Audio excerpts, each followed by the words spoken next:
Assalamualaikum warahmatullahi wabarakatuh. Perkenalkan, nama saya Nur Fadila. Saya dari Universitas Islam Kiai Haji Ahmad Basir Jember. Saya dari kelas 2C Prodi PAUD.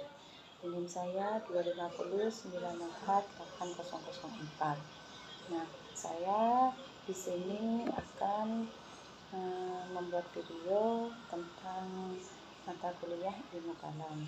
Nah, pada kesempatan ini saya akan membahas materi teologi Islam modern. Dalam pembahasan ini kita akan mengenal apa yang dimaksud dengan teologi Islam modern. Nah, mengapa pemikiran ini muncul dan apa ciri-cirinya, dan siapa tokoh-tokohnya dan bagaimana penerapannya dalam kehidupan sehari-hari.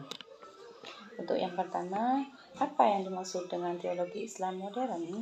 Nah, secara sederhana, teologi Islam modern adalah cara memahami ajaran Islam yang tetap berpegang pada Al-Quran dan Sunnah. Nah, tetapi juga memperhatikan perkembangan zaman, yang artinya ajaran Islam dipahami tidak hanya berdasarkan kondisi masa lalu, tetapi juga dikaitkan dengan persoalan yang dihadapi masyarakat sekarang. Dengan begitu, Islam tetap dapat menjadi pedoman hidup yang relevan di tengah perubahan zaman. Nah, lalu, mengapa teologi Islam modern itu muncul? Nah, perkembangan ilmu, pengetahuan, teknologi, pendidikan, dan kehidupan sosial membuat umat Islam itu menghadapi berbagai tantangan baru. Misalnya, perkembangan teknologi digital, globalisasi, persoalan lingkungan, dan hak asasi manusia, hingga kesenjangan sosial. Nah, kondisi ini mendorong para pemikir Islam untuk memberikan pemahaman yang lebih sesuai dengan kebutuhan masyarakat modern tanpa mengubah pokok dalam Islam. Tanpa mengubah pokok-pokok ajaran dalam Islam. Nah, teologi Islam modern ini memiliki beberapa ciri penting. Nah, yang pertama, tetap menjadikan Al-Quran dan Sunnah sebagai sumber utama ajaran Islam. Nah, yang kedua, menghargai penggunaan akal dalam memahami ajaran agama. Ketiga, bersikap terbuka terhadap perkembangan ilmu, pengetahuan, dan teknologi selama tidak bertentangan dengan nilai-nilai Islam. Selain itu, teologi modern juga menekankan pentingnya keadilan, toleransi, persatuan, dan kepedulian terhadap kehidupan sosial. Ada beberapa tokoh yang berperan dalam perkembangan teologi dan modern.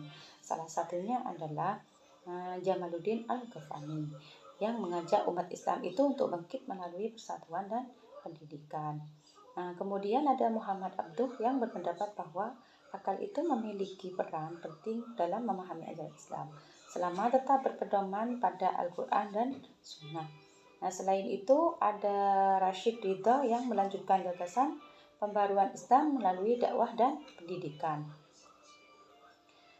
Nah, selanjutnya dalam kehidupan sehari-hari, teologi Islam modern dapat diterapkan dengan berbagai cara. Misalnya, menggunakan media sosial secara bijak, menyaring informasi sebelum membagikannya, menghargai perbedaan pendapat, menjaga kerukunan, serta memanfaatkan ilmu pengetahuan untuk memberikan manfaat kepada masyarakat. Nah, seorang muslim juga harus mampu mengikuti perkembangan zaman tanpa kehilangan nilai-nilai keislamannya. Sebagai mahasiswa, kita juga memiliki peran penting dalam menerapkan teologi Islam modern. Kita harus rajin belajar, berpikir kritis, terbuka terhadap ilmu pengetahuan, tetapi tetap memiliki akidah yang kuat. Nah, selain itu, kita juga harus memiliki sikap jujur, bertanggung jawab, peduli terhadap sesama, dan mampu bekerja sama dengan orang lain dalam hal-hal yang membawa kebaikan. Nah, dari pembahasan ini dapat disimpulkan bahwa teologi Islam modern itu merupakan usaha untuk memahami ajaran Islam agar tetap sesuai dengan perkembangan zaman tanpa meninggalkan ajaran pokok yang terdapat dalam Al-Quran dan Sunnah. Nah, dan kehidupan sosial harus berjalan secara seimbang. Dengan begitu, umat Islam dapat menghadapi berbagai tantangan zaman sekaligus tetap menjaga nilai-nilai agama dan kehidupan sehari-hari. Nah, demikianlah presentasi yang dapat saya sampaikan. Semoga penjelasan ini dapat menambah pemahaman kita tentang teologi Islam modern. Terima kasih atas perhatiannya. Semoga materi ini bermanfaat bagi kita semua. Wassalamualaikum warahmatullahi wabarakatuh.